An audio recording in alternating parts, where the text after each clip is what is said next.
My wife got tested for STDs the same afternoon that she returned from an 8-week-long business trip, used a solo shopping trip to hide the appointment. Am I cooked? Posted by you/otherwise. Throwaway for reasons. My 28M wife, 26F, is a great person, and we have always gotten along. We have been married for almost 2 years and have been together for 4.5 years.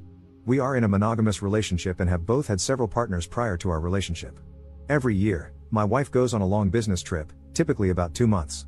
During this time, communication over the phone and email can be difficult, contingent upon the technological issues where she works. She really enjoys her work during these business trips and usually comes home feeling fulfilled and excited about life. Normally, when she comes home, she takes a day or two to rest and overcome the jet lag, 28-hour travel time and 21-hour time difference. In the following days, we tend to spend lots of time together, segs, dates, cuddling, catching up, etc., because she's been gone for so long. This year, she came home as her same excited self after having had a great trip. In fact, she seemed so excited that she wanted to work on some projects but needed to go get materials from the store. About 3 hours after picking her up from the airport, she said she wanted to go shopping for her craft project and that she would likely spend several hours out shopping. She really emphasized how much time she would need, many hours. I thought this was a little weird, considering she had just come back from a 28-hour flight, hadn't slept, and usually isn't the type to spend more than an hour or two shopping. But whatever, it's fine. About 5 hours later, she came home with a single bag of craft materials.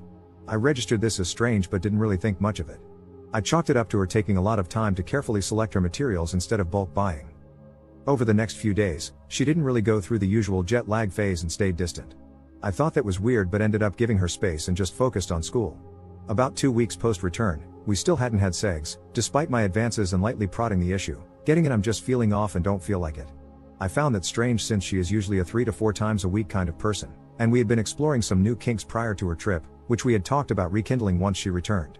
The first few times she didn't reciprocate my advances, I didn't think anything of it.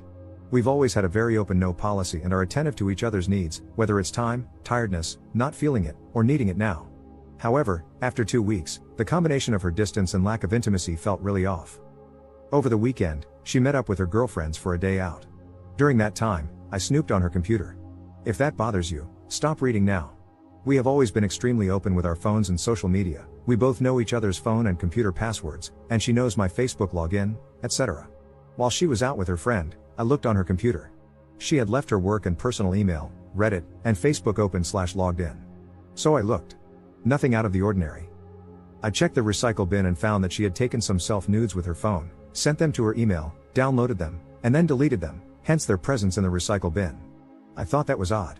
Normally, we would send nudes to each other, not save them on our computers. Maybe she really liked them, she did look hot, and decided to keep them. This got my gears turning because she had been really disinterested in sex since returning but was taking nude selfies in lingerie. I checked the metadata on the pictures and confirmed they were taken recently and downloaded from Gmail. I then looked at her Gmail. Nothing terribly odd there, but anything before 3 days after her return home had been deleted from her inbox and then deleted from the trash folder, not archived. For example, if she came home on the 1st, everything before the 4th was deleted. However, in her trash bin, there was a confirmation of an appointment at a health clinic in an adjacent city. The email contained a link with the user ID to log into the patient portal if she needed to change her appointment. I logged in with the ID and her common passwords, which I already knew from us sharing. The portal was mostly empty but showed that she had scheduled and attended an appointment the same afternoon she got home from her trip. The portal allows you to request records from visits, so I did. The records were delivered to the portal about 30 minutes later. She had gone in for STD testing 5 hours after returning home from an 8-week business trip. To summarize, she got tested for STDs while saying she was going shopping the day she returned from an 8-week business trip. She concealed the fact that she was tested, didn't leave her phone number or address at the clinic, carefully deleted emails related to the clinic, and made up a cover excuse to go out. She has been super distant with me, though very engaging toward friends and coworkers, and has avoided sex. She says she's not interested in sex but has been dressing up to take nudes. On a similar business trip in the past, she did almost the exact same thing, got tested as soon as she got home, after a 7-week trip, refrained from sex for about a week, and was distant. I found out similarly, through our shared computer, seeing an email from the health clinic about results in the portal. Previously, when I asked her about it, she said she had a UTI and went in for a full STD panel. Totally plausible, I let it go. She also said that STD tests are normal for women during checkups, though most clinics say you have to request them or have reasonable suspicion. I have no real reason to suspect cheating, but goddamn, this feels weird. All the elements of possibility are there, I suppose. Possible explanations: she had another health problem that seemed to resolve itself, and maybe she wanted more follow-up but didn't want to burden me with the details, although the other health issue isn't urogenital related. She didn't receive any tests that would diagnose the concomitant issue. Health information can be sensitive, and she might have deleted the email to avoid anyone seeing it over her shoulder. However, this doesn't explain why her inbox was cleaned and the trash emptied. Maybe she feels a little detached from me after being away for so long and needs more time to warm back up? She could have had another UTI and gotten an STD panel at the practitioner's request. However, no antibiotics or treatments were administered during the visit, nor were any documented. Maybe she thought I was cheating and got tested? Although, testing 8 weeks later seems a bit outside the typical incubation period. The secrecy of the whole thing really bothers me. Any ideas on how to approach this topic with my wife or other possible explanations? Edit. She admitted to cheating on her trip, says only once, but evidence suggests at least twice. Edit 2. 3 confirmed in one trip. Digging in now. Edit 3. Typical, it was a one-time thing and it was your fault responses. Confirmed at least 3 dudes during her last trip, likely a systemic serial cheater since we've been together. She refuses to admit anything beyond this business trip, even though she exhibited the same behavior 2 years ago. She refuses to be honest and claims she wasn't going to meet anyone on her current solo camping trip. I know otherwise. I keep catching her in lies. Filing papers now. Edit 4. It's at least 4 now, 1 on her first trip 2 years ago, which is why she took the STD test then. A mutual friend knew about it and kept it secret. This happened days or a week after we got engaged. Update 1 month 3 weeks later. Hey folks, I'm at D-Day 55, and I wanted to share a little bit more of my story and just talk it out. It gets a bit lonely at night, and that's when my gears start cranking, without the noise of the day to keep up distractions, so writing it out and clearing the air is perhaps cathartic. My wife and I have been married for 1.5 years, together for 4.5. We are both graduate students. I'm working towards my MD/PhD in genetics, and she is working towards her PhD in microbiology. No kids, few assets, not much debt. Here's the backstory if you'd like more information. My partner secretly got tested for STDs the day she returned from a long business trip. I found out, confronted her, and she admitted to sleeping with 3 people on the trip and 1 person 2 years ago. Luckily, we study at different schools. I'm on the West Coast, where she was residing with me and working remotely, and she studies at my undergraduate institution in another state. When I found out and confronted her, she was on her way back to her school for lab work and committee meetings. So our communications were largely conducted via text messaging and email. She was too much of a coward to speak to me on the phone. I suppose the discovery of infidelity in a relationship is shocking and painful and begins to pave an arduous road toward either reconciliation or the parsing of community property. In my case, it's been the latter. It's not the sex that bothers me. I can understand those inclinations. I'm a biologist. Attraction, emotional investment, feeling wanted, the taboo of risk, adrenaline, those things make sense to me.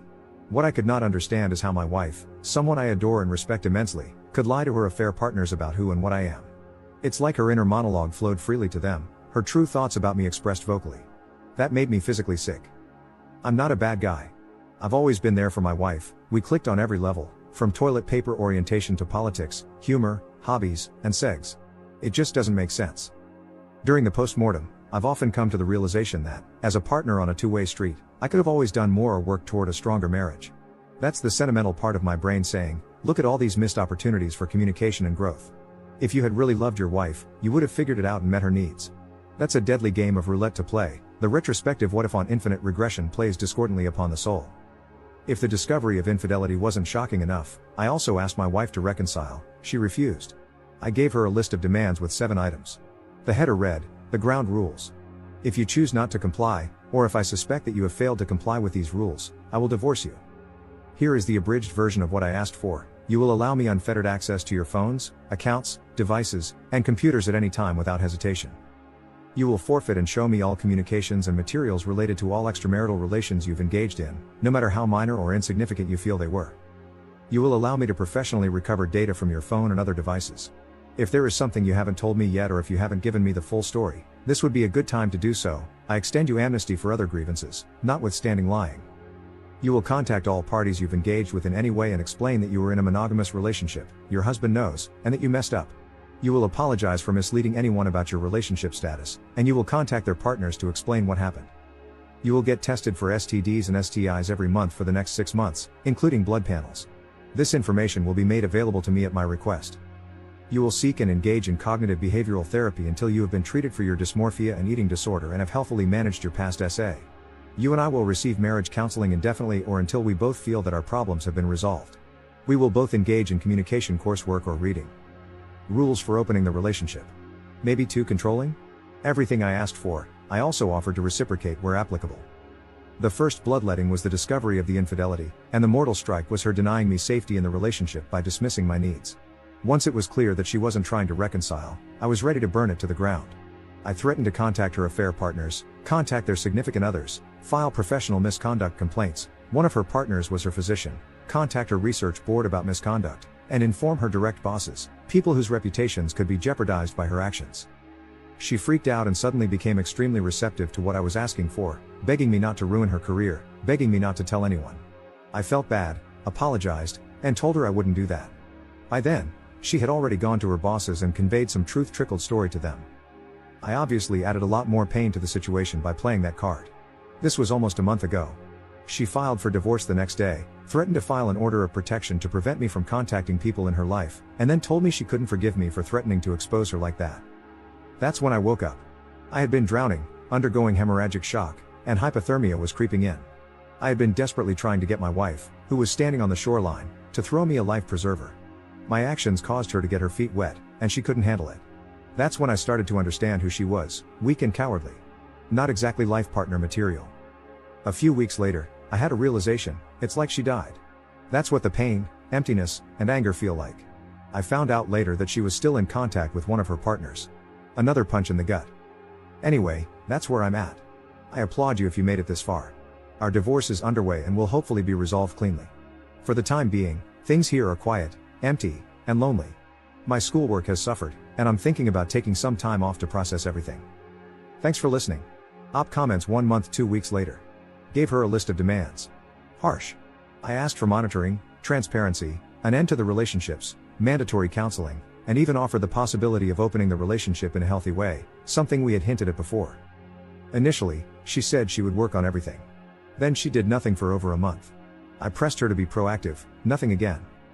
I got fed up and threatened to expose her to her multiple affair partners. She didn't like that and filed for divorce instead. Edit. I should mention that I dropped the monitoring. No one wants to babysit their significant other and constantly parse truths. I stupidly asked to reconcile again. She needed time and wanted to date other people. Best thing that ever happened to me. Don't need that kind of crap in my life.